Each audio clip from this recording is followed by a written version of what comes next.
छत्तीसगढ़ में साय सरकार बनने के बाद आबकारी विभाग की छवि बदलने की लगातार कोशिश की जा रही। इस दिशा में एक बड़ी पहल करते हुए विभाग ने प्रदेश के तमाम सरकारी दुकानों में Aadhaar enabled face verification attendance system लागू कर दिया। अब सरकारी शराब दुकानों पर वही कर्मचारी काम कर पाएंगे जिनकी सूची विभाग के पास में प्लेसमेंट एजेंसी ने दी हुई होगी। कर्मचारी का पेमेंट सीधे उनके खाते में जाएगा। सभी कर्मचारियों का ड्रेस कोड होगा, उनका बाकायदा आईडी कार्ड होगा।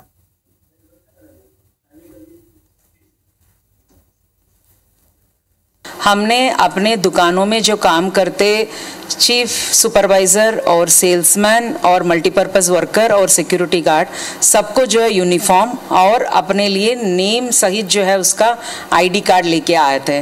प्रत्येक दुकानदार का आधार वन टाइम आधार ऑथेंटिकेशन जो है जिला आबकारी अधिकारी करेगा। उसके बाद से प्रत्येक बार तब वो दुकान में आएगा, अपना मोबाइल में अपना ऐप खोल के अपना जो फेस को जो है रीड करेगा और उसको एक बार ब्लिंक करने की जरूरत है।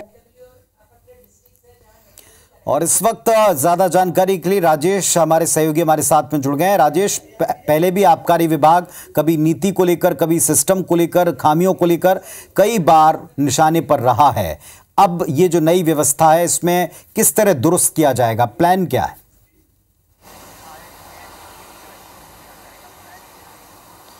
जी बिल्कुल पुनीत, देखिए प्लान ये है कि छत्तीसगढ़ में जो सरकारी शराब दुकानें हैं, करीब 700 शराब दुकानें हैं, 7,000 के करीब कर्मचारी हैं। दरअसल ये कर्मचारी प्लेसमेंट के कर्मचारी हैं और जो अक्सर शराब दुकानों पर आप देखेंगे कि लोग जाते हैं, ओवर चार्ज की बात होती है, मारपीट की बात होती है, करप्शन, भ्रष्टाचार, सरकारी शराब दुकानों से पैसे के गबन, ये तमाम जो आरोप लगते हैं वो इसीलिए क्योंकि जो प्लेसमेंट के कर्मचारी हैं उस पर विभाग का कोई नियंत्रण होता नहीं है।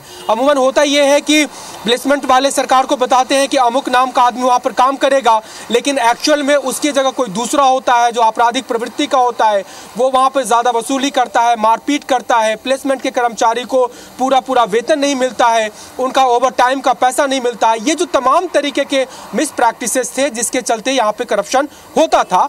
अब सरकार ने उस करप्शन को रोकने के लिए व्यवस्था ये की है कि प्लेसमेंट एजेंसी ने जिन कर्मचारी की सूची विभाग को दी है, आधार के आधार पर उन्हीं कर्मचारी अब वहाँ पर ड्यूटी कर पाएंगे।